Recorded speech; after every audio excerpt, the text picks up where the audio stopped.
आज से 5000 वर्ष पहले इस सारे संसार पर क्षत्रियों का शासन था। केवल 5000 वर्ष में हमारा इतना पतन हुआ कि आज संसार में सुई की नोक रखने जितनी जगह पर हमारा शासन नहीं। शासन आते हैं और चले जाते हैं, ये कोई बड़े पतन का सूचक नहीं है। लेकिन आज से 5000 वर्ष पहले तक इस संसार के सर्वश्रेष्ठ ज्ञानी, इस संसार के सर्वश्रेष्ठ तपस्वी, इस संसार के सर्वश्रेष्ठ योद्धा, वीर, सूरवीर हमारे समाज में थे। आज न हमारे पास शौर्य है, न पराक्रम है, न ज्ञान है, न तपस्या है। आज 15 मिनट खड़े रहने में 5-7 सूरवीर धराशायी हो जाते। ये हमारी शारीरिक स्थिति। मानसिक स्थिति ये है कि हमारे को कोई कितना ही कहता रहे, हमारे दिमाग के अंदर अच्छी बात घुसती। हमको इन पतन और पराभव के कारणों को ढूंढना पड़ेगा। हम चाहें कि हम जैसे जैसा जीवन जीते रहें और क्षत्रिय बने रहेंगे, ये संभव नहीं। भगवान का पतन कैसे हुआ? जब किसी भी समाज का पतन होता है तो सबसे पहले वो समाज अपने धर्म को भूलता है। स्वधर्म क्या है इसको पहचानने की कोशिश नहीं करता और पाखंडी धर्मों के चक्कर में फंस करके अपने स्वधर्म को तिलांजलि दे देता। तब उसके पास उत्थान का जो पहला साधन स्वधर्म है वो उसके हाथ से चला जाता है और धर्म के नाम पर पाखंड में वो ठगा जाता है, जिससे उसका न कोई सांसारिक क्षेत्र में उसको लाभ मिलता है, न आध्यात्मिक क्षेत्र में उसको कोई लाभ मिलता है। वो अपने स्वधर्म से दूर भटक जाता है। उसके बाद वो समाज अपने इतिहास को भूलता है।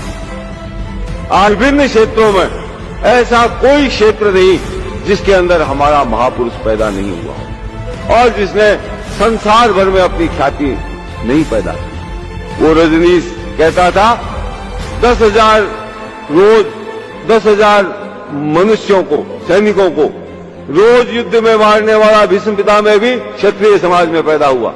और चींटी को भी मत मारो, ये अहिंसा का उपदेश करने वाला भी क्षत्रिय समाज में हुआ। चारों तरफ की ज्ञान की हमने पराकाष्ठाएं तोड़ दी, वीरता की हमने पराकाष्ठाएं तोड़ दी, तपस्या की हमने पराकाष्ठाएं तोड़ दी। संसार में आज तक विश्वामित्र से लंबी तपस्या करने वाला संसार में कोई तपस्वी हुआ है जो संसार में आज तक कोई नहीं कर सका, जो राम के काल में नहीं हुआ, जो महाभारत के काल के अंदर नहीं हुआ, वो राजपूत काल में राजपूतों ने करके दिखाया। माथा कटने के बाद लड़के दिखाए और माथा कटने के बाद 1-2 हाथ तलवार के चला दिए नहीं, कोसों तक बिना माथे के लड़ते हुए चले गए।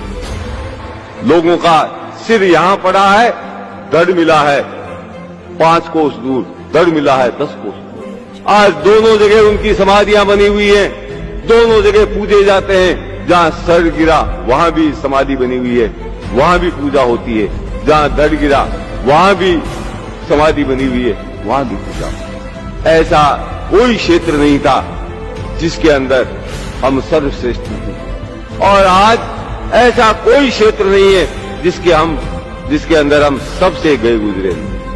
चाहे वो ज्ञान का क्षेत्र हो, चाहे वो वीरता का क्षेत्र हो, चाहे वो तपस्या का क्षेत्र हो, चाहे शारीरिक बल का क्षेत्र हो, चाहे बौद्धिक बल का क्षेत्र हो, चाहे मनोबल का क्षेत्र हो, चाहे आध्यात्मिक बल का क्षेत्र हो, हर क्षेत्र के अंदर हम पिछड़ते जा रहे हैं। उसका कारण अपने धर्म का और इतिहास का ज्ञान नहीं होना।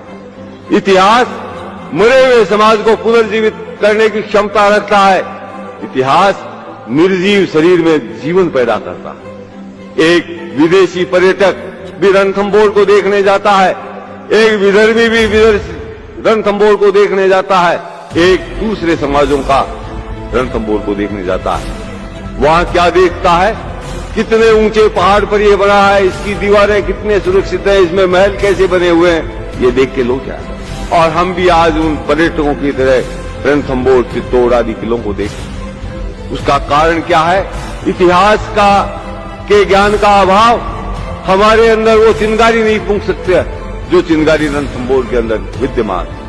यदि हमको इतिहास का ज्ञान होता तो कोई भी राजपूत रणथंभौर के किले की सीढ़ियों पर चढ़ता तब उसका कलेजा धक धक करने लग जाता, कहीं ऐसा नहीं हो अंदर जोहर हो रहा हो, मैं अंदर प्रवेश करूं, कहीं जोहर की जलती ज्वालाएं मेरे को नजर नहीं आए, कहीं ऐसा नहीं हो जीत कर भी दुश्मन के झंडों को आगे करके लौट रहा हमीर जोहर के निराशाजनक प्रदर्शन को देख करके अपने जीवन से निराश हो गया हो, वो कहीं अपना मस्तक काट करके शिव जी के ऊपर नहीं चला रहा। इस इतिहास का ज्ञान नहीं है तो हमारे लिए रणथंभौर एक पत्थरों की दीवारों से अधिक कुछ नहीं, एक पत्थरों का संग्रह मात्र है। आज हम अपने स्वधर्म को भूल रहे हैं, पराये धर्म को अपना धर्म समझ रहे हैं। कृष्ण भगवान ने गीता में कहा है, श्रेया नाम स्वधर्मो विगुण पर धर्मो भयाव, तेरे स्वधर्म का पालन करने में ही तेरा कल्याण है। दूसरा धर्म भय को देने वाला, दूसरा धर्म तेरे को कायर बना देगा, तेरे को पलायनवादी बना देगा। फिर कृष्ण भगवान कहते हैं, दूसरे के धर्म का तू ठीक प्रकार से पालन कर ले तो भी तेरा कल्याण संभव नहीं, लेकिन अगर तेरे स्वधर्म का तू टूटा फूटा भी का पालन कर लेगा तो तेरा कल्याण। आज उस स्वधर्म को जानने और सीखने की चेष्टा हमारे समाज में नहीं। अपने स्वधर्म को अपनाने की चेष्टा नहीं करेंगे, हमारे अंदर जीवनी शक्ति नहीं आ सकती। जब तक अपने इतिहास का ज्ञान नहीं करेंगे, हमारे अंदर प्राण शक्ति का विकास नहीं हो सकता। और पराभव का अंतिम सोपान है संस्कार, सांस्कृतिक पराभव, अपनी संस्कृति को भूल जाना।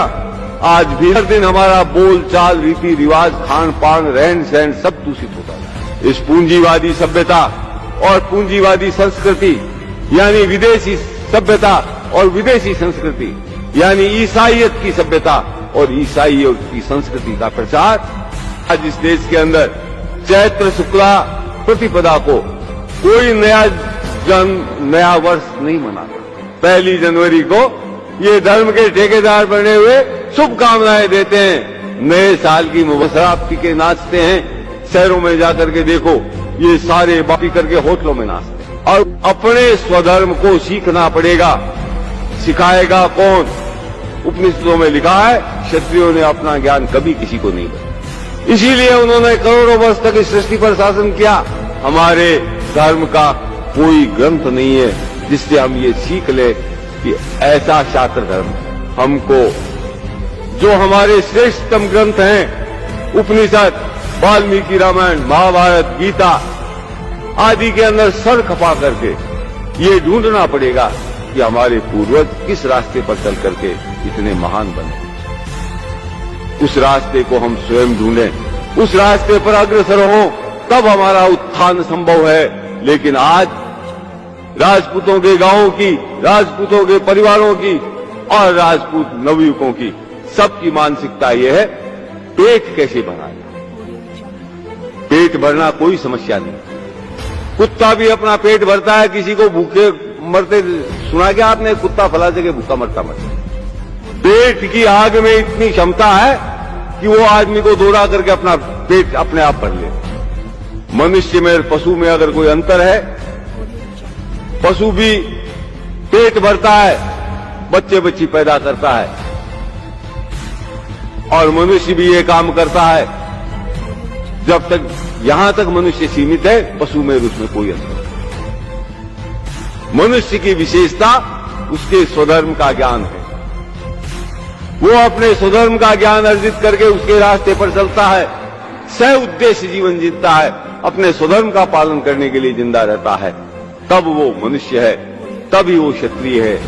और आज एक भी राजपूत इस मार्ग पर चलने के लिए तैयार है। उनको ऐश चाहिए, उनको आराम चाहिए, उनको दूसरों की देखा देखी अपनी संस्कृति को तूली लगाना मंजूर है, लेकिन अपने धर्म, इतिहास और संस्कृति को रक्षा के लिए प्रयत्न करना मंजूर है। आज हम धर्म खो चुके हैं, इतिहास को हमने गंवा दिया है। झूठे इतिहास को हम पढ़ करके हमारा इतिहास मान रहे हैं, अपने मुंह से अपने महापुरुषों को कलंकित कर रहे हैं। और अब आजादी के बाद हमने अपना जनाजा निकालने की तैयारी कर ली। आजादी के बाद हमारा जितना सांस्कृतिक पतन हुआ है, उतना पिछले 5000 वर्षों में, जितना पतन हमने पिछले 50 वर्षों में। इस पतन के बाद हम राजपूत नहीं रहेंगे, हम क्षत्रिय नहीं रहेंगे, इस बात को आपको स्वीकार करना चाहिए। और नहीं स्वीकार करेंगे तो भी आप राजपूत नहीं हैं। स्वीकार करेंगे तो प्रयत्न करेंगे क्षत्रिय बने रहने के लिए, राजपूत बने रहने के लिए, और तब हो सकता है हमारा ये डूबता हुआ समाज डूबने से बच जाए।